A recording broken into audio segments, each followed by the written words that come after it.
Min shaimin laisa lahu min siyamihi illa al-ju'i wal 'atas. Akan ada orang yang dia masuk Ramadan, dia tidak dapat apa-apa melainkan cuma lapar dan dahaga. Nanti akan ada di antara kita-kita ini yang tidak dapatkan apa-apa ketika masuk Ramadan melainkan cuma lapar dan dahaga saja. Pertanyaannya adalah, siapa orang yang ketika memasuki Ramadan dia cuma lapar dan dahaga aja? Yaitu orang yang masuk Ramadan tapi tidak selesai urusannya dengan manusia. Tidak selesai urusan memaafkannya dengan manusia. Maka saya sering bilang kepada jemaah, kurang-kurangi berbuat salah dengan manusia.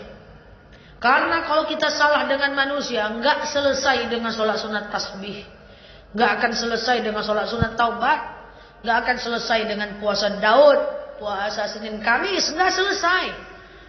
Karena urusan dengan manusia hanya bisa selesai ketika kita meminta maaf kepadanya.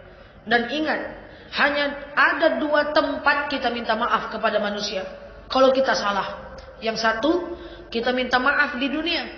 Yang kedua, kita mencari dan meminta maaf di padang mahsyar.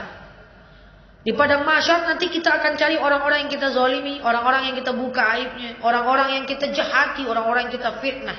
Kita cari dia tak pakai baju, matahari sejengkal di atas kepala. Bagaimana cara mencari orang di padang mahsyar? Mencari orang di pasar kaget aja pening kepala kita. Jadi selesaikanlah urusan kita di dunia. Kalau kita salah, kita minta maaf. Tapi saya pernah sampaikan bahwa kalau minta maaf kepada Allah, silakan dibuka aib kita. Tapi kalau minta maaf kepada manusia, tutup aib kita. Jangan buka. Kalau minta maaf kepada manusia kan buka, kepada Allah buka. Contoh, ya Allah, maaf ya Allah, tadi pagi saya nyeri uang suami ya Allah, sikit kok ya Allah. Dengan Allah tuh buka saja. Ya Allah, maaf ya Allah, kata Pak Ustadz, kalau ketemu uang di jalan taruh ke masjid. Tadi saya ketemu uang di jalan ya Allah, 20.000, udah mau jalan ke masjid, lewat salah lawa, itu balik salah ya Allah. Kalau dengan Allah tuh buka saja, tidak ada masalah. Tapi kalau minta maaf kepada manusia, tutup aib, jangan buka. Bu, saya minta maaf ya. Minta maaf kenapa? Pokoknya salah khilaf, saya minta maaf. Titik. Tidak boleh sebut aib kita. Bu, saya minta maaf ya. Minta maaf kenapa? Kemarin saya jalan dengan suami ibu 3 malam. Jangan berkelahi nanti. Manusia itu tidak sama dengan Allah. Bu, saya minta maaf ya. Kenapa tuh? Kenapa? Tidak ada. Pokoknya salah khilaf, saya minta maaf. Titik, gitu aja. Ya, titik gitu aja. Kenapa tuh? Tidak ada, maaf aja lah. Karena ada 3 aib yang wajib kita jaga. Pertama, aib kita. Kedua, aib orang lain. Yang ketiga, aib orang yang meninggal dunia. Jadi kalau kita salah, segera minta maaf. Dan jangan bikin salah lagi kepada manusia. Karena itu sangat mengerikan. Ini saya mau ceritakan sedikit. Salah dengan manusia itu gampang aja. Suatu ketika ada orang lewat di depan rumah Aisyah. Aisyah itu istri Rasulullah. Orang itu pendek, boleh, tasalik, padek, idrik, Yahudi, boleh. Aisyah ini merasa nengok orang ini lucu. Lalu Aisyah ngomong kepada Rasul, ya Muhammad ta'al. Kesini Muhammad. Ada apa Aisyah? Unzur ya Muhammad, inna udahik. Tengok Muhammad, tu orang lucu betul. Lalu apa kata Muhammad? Uskuti ya Aisyah. Diam kau Aisyah. Ngapa pula diam Muhammad? Kan betul dia lucu. Apa pula salah aku kata Aisyah. Apa kata Muhammad? Kau ceritakan saudaramu. Walaupun betul. Tapi kan dia nggak suka diceritakan. Maka itu termasuk ghibah. Walaupun betul. Lalu Aisyah bertanya, apa batasan ghibah ya Muhammad? Apa kata Muhammad? Hatta qalas na'am. Engkau ngangguk saja itu sudah gosip. Tidak usah cerita, ngangguk aja lah karena ya lama. Ada orang cerita. Saja ibu tua misalnya, semenjak suaminya pergi banyak anak bujang depan rumahnya. Astagfirullahaladzim, ya pula ya. La ilaha illallah, ya pula ya. Dah. Minta maaf kepadanya atau nanti cari di padang mahsyar. Kurangi mengangguk-ngangguk kalau orang cerita sama kita. Tidak boleh. Jadi saya pesan sama ibu-ibu semuanya. Ibu-ibu harus bisa menolak setiap orang yang cerita sama ibu. Menolaknya dengan cara mendatangkan imbal balik yang positif. Contoh. Misalnya kemarin teman saya ada curhat, Nel, iya, saya vaksin, sudahlah ngantri dokternya pamerang lagi katanya.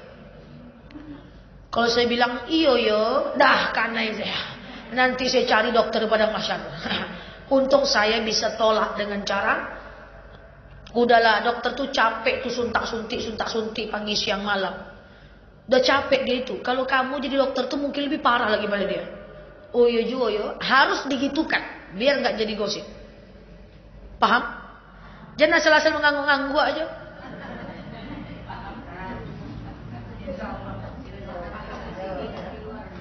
Saya nyetir, teman saya di sebelah.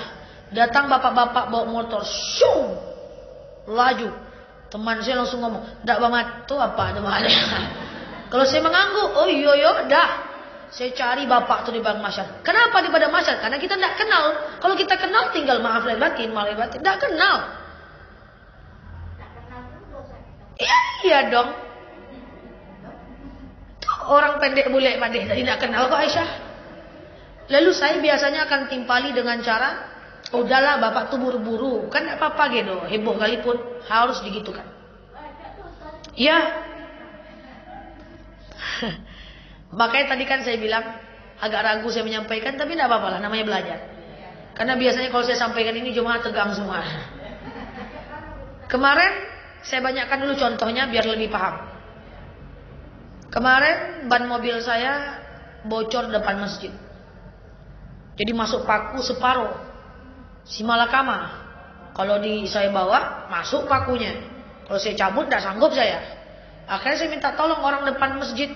Bantu pak. Lah capek kami nangkap ngambil paku. Datang orang naik motor lewat ngomong. Ngaku tuh bu. Iko ban masuk paku pak. Oh cabutlah pakunya tuh. Iko bawa ke bengkel. Tapi jangan bengkel simpang tuh nak. Ada ajak tuh doh. Kalau saya mengangguk, iya pak lah. Kena saya. Untung saya tak mengganggu. Saya cuma bilang itu nasi kurang aja batang dalam mak pak. Jangan-jangan pasang bobe koelo. Harus bisa kayak gitu. Kalau ibu nggak bisa, dosa aja semuanya. Atau jangan banyak bicara. Tapi kalau itu kadang-kadang kan nggak sengaja bu kita bilang terima kasih pak atas informasinya, pasti tanpa sengaja kita ada gitu bu. Tetap itu mengiyakan. Jadi ibu tidak boleh menangkap hal-hal yang buruk dalam kepala kita. Itu harus dibiasakan. Paham nih maksudnya ini? Pokoknya gosip itu adalah menceritakan yang menceritakan betul-betul jelek tapi kenyataan. Kalau nggak kenyataan fitnah, dua-duanya dosa. Kalau menceritakan yang baik nggak gosip. Misalnya ibu bilang Ustazah Nela tuh kece yo. Itu nggak gosip. Itu nggak gosip itu. Oke? Tapi kalau yang buruk itu gosip. Contoh. Ibu diajak anak ibu makan ke Pecel Lele. Ma makan situ ya ma. Dia tidak lama, aduh tepu hapur rasanya. Sekarang saya tanya itu gosip nggak? Gosip, kan kenyataan. Kalau ternyata itu enak jadi fitnah. Paham nih? Dia nggak jadi gosip kalau ibu langsung ngomong ke orangnya. Bang, jadi yang janjo ayam tuh le bang. Tidak lama loh. Kalau itu baru dakwah namanya. Kalau ngomong di belakang gosip. Terus gimana Ustazah? Kan ada cara lain. Jangan izinkan pikiran dan lidah kita ngomong yang tak baik. Ma, makasih itu ya ma. Mama lagi pengen itu nak. Bisa kan? Bisa. Lagi pengen itu aja lah ma. Tapi mama lagi pengen itu. Itu enak. Itu boleh. Karena kita sebut kelebihan yang itu. Tanpa menyebutkan kekurangan yang ini. Paham nih? Ada yang protes nggak? Kadang-kadang kalau diajak makan kawan-kawan itu selalu bilang di situ nggak enak, tapi kita selalu bilang menurut saya restoran itu nggak enak, menurut saya pribadi, tapi menurut komentar ibu juga nggak perlu. Nggak perlu buat apa? Kadang-kadang diajak rame-rame gitu kan. Buat apa? Kecuali tujuan ibu diminta oleh orang restorannya untuk buat testimoni. Berikan tanggapan, berikan masukan, kasih bintang 2 atau bintang 5. Itu untuk mencari solusi, dakwah, nggak ada masalah. Kalau ngomong-ngomong di belakang, tetap gosip.